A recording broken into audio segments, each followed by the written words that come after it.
Hello, guys. Welcome back to the I Love Football channel. Please remember to like, share, and subscribe, and comment below. Let me know your thoughts.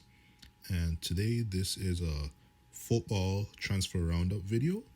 And in this video, I'll be sharing with you some news that I found across the internet, mainly on Twitter, about regarding football transfers and some potential transfers regarding your favorite players from your favorite teams.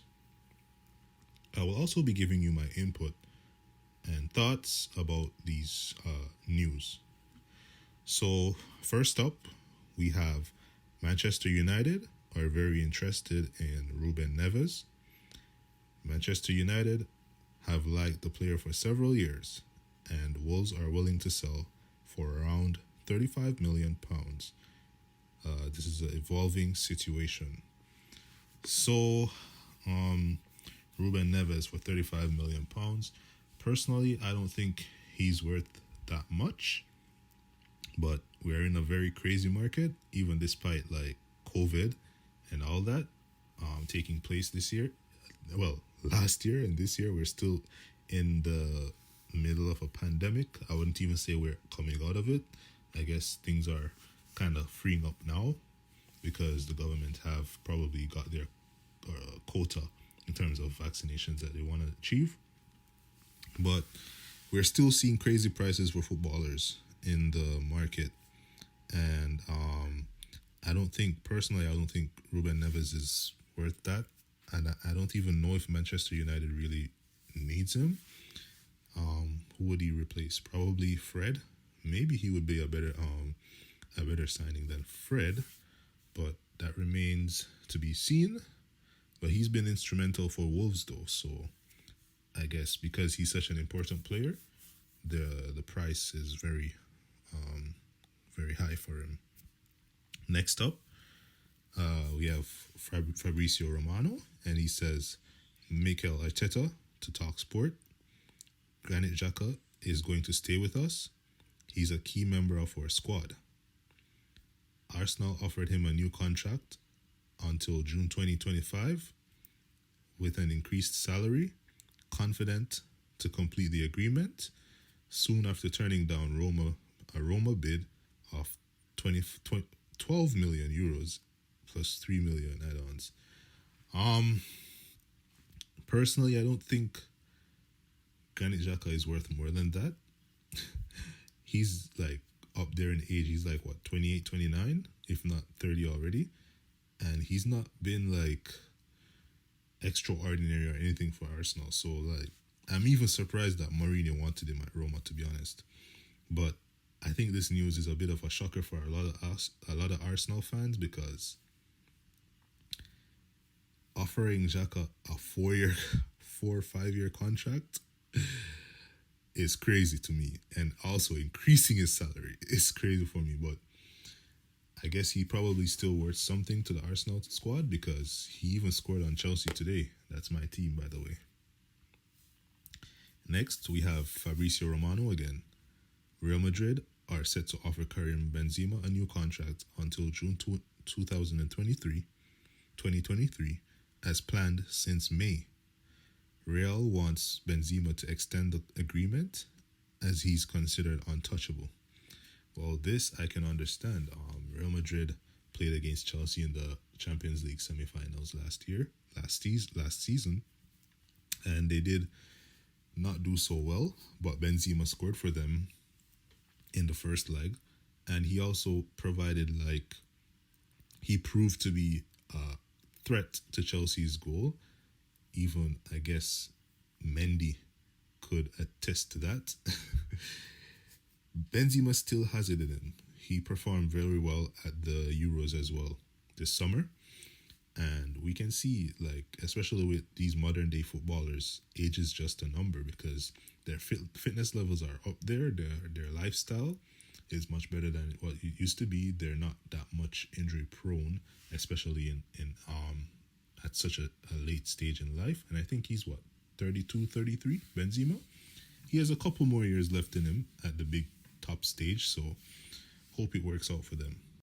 Okay, so next we have Romeo Agresti on Twitter, and his tweet says Juventus's offer for Locatelli was 5 million euros for a 2-year loan deal with an obligation at 20 million euros. Obligation to buy at 20 million euros. So Sassuolo are now open to loan the player for 1 season for 5 million euros with obligation to buy at least at 30 million euros. Juve are very confident of closing the deal. So I saw Manuel Locatelli perform at the Euros, and I should say he was instrumental in Italy's midfield. He played a good role. I never really followed him because I don't really follow the Serie A, the Italian league. But from what I saw at the Euros, he would seem he would prove to be a good buy, in my opinion. But it's clubs like Juve. These guys don't have much money. So they're trying to do the Super League thing with Real Madrid and Barca because they're struggling for money financially. They made a lot of bad deals in terms of player sales and player purchases. So now they're like in a financial rut. So they can't even afford to buy Locatelli. They want to do a 5 million euro loan for 2 years with an obligation to buy for 20 million euros. It's crazy for me, these deals that we're seeing nowadays. But I think he would be an instrumental player for them. So we have another big story here. Jack Grealish is about to leave for Man City. Jack Grealish chose the Blues, not the Reds. Well, if you've been living under a rock, you wouldn't have known that Jack Grealish is potentially going to be leaving Aston Villa for Manchester City.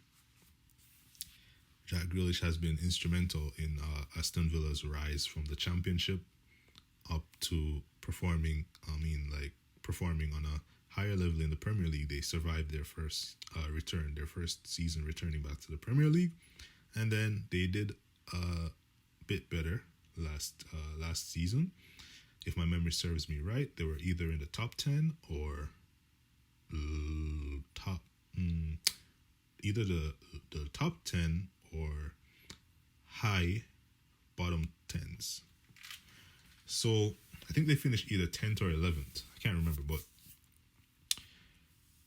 I think Grealish would be a good buy for Manchester City.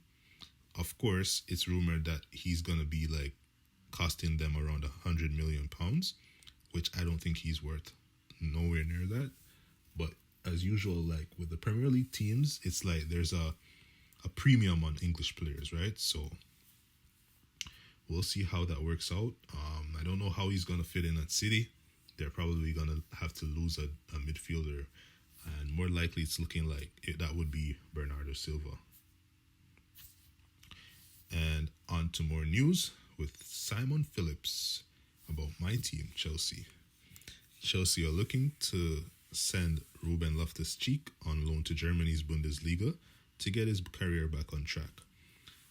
I believe this would be a good move for Ruben personally because our new coach Thomas Tuchel, he's German, and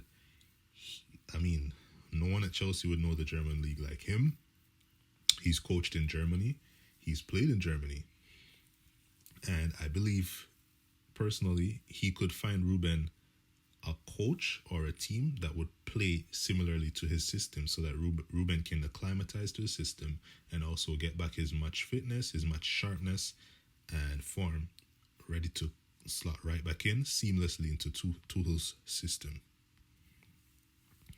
And more news regarding Chelsea. Jules Kounde didn't even kit up yesterday for Sevilla's match versus Roma. This is because Sevilla do not wish to risk injury ahead of his Chelsea transfer move. Chelsea are ready to pay hard cash to sign him with or without a player swap.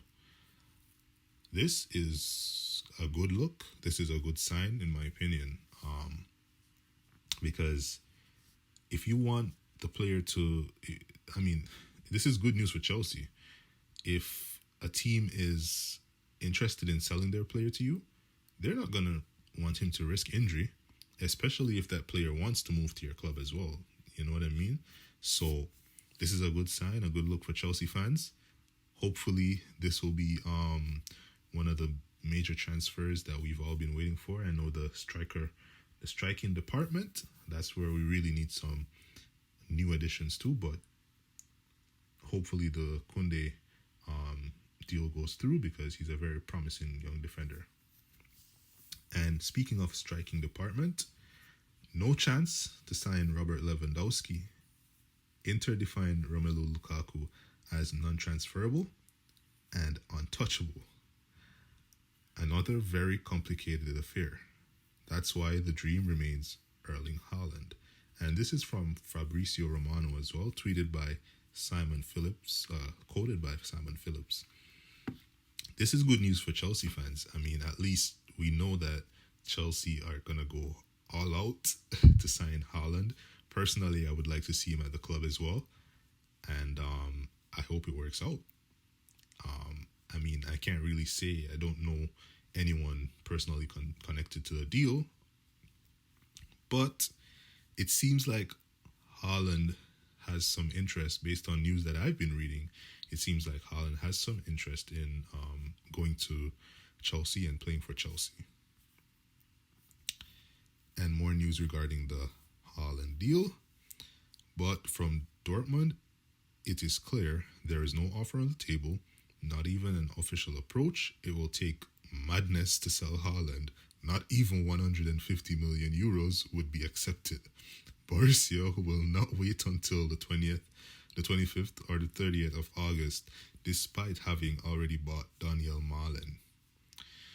So, I mean, I'm not sure if you guys probably saw in previous reports where the advisor, I think it was, at Dortmund said something about it would take a madman to buy Haaland because it's like they don't want to lose him. And I mean, they sold Sancho, so they don't really need money like that. And I guess they have like some other players that they're probably selling. I'm not following up their transfer news or anything like that, so I can't really tell.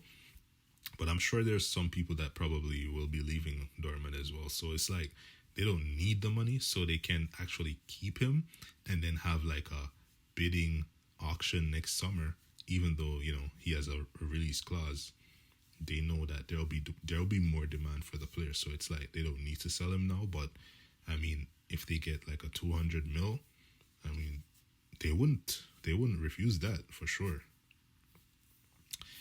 And we have some final news about Leon Bailey, my countryman from Jamaica. So Leon Bailey, his deal will be officially completed next week for £30 million to Bayer Leverkusen.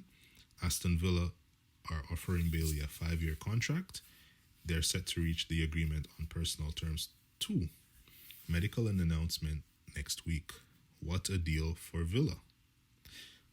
And then, quick update from Fabrizio again. Done deal.